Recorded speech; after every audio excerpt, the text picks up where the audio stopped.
সন্দেশখালী কাণ্ডে আবারও টপ গিয়ারে সিবিআই বলাই যায়, তার কারণ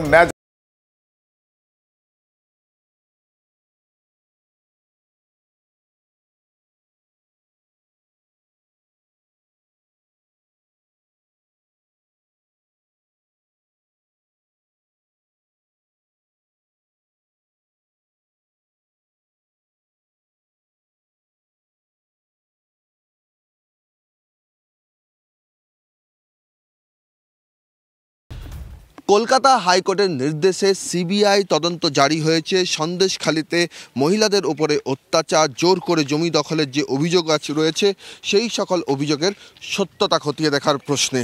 আর সেই সূত্রেই শনিবার সন্দেশখালীর সরবেরিয়া আগারহাটি গ্রাম পঞ্চায়েত, সেখানকার মাঝের সরবেরিয়ার বাসিন্দা শ্যামল ঘোষ, তার কাছে এসছেন সিবিআই আধিকারিকরা।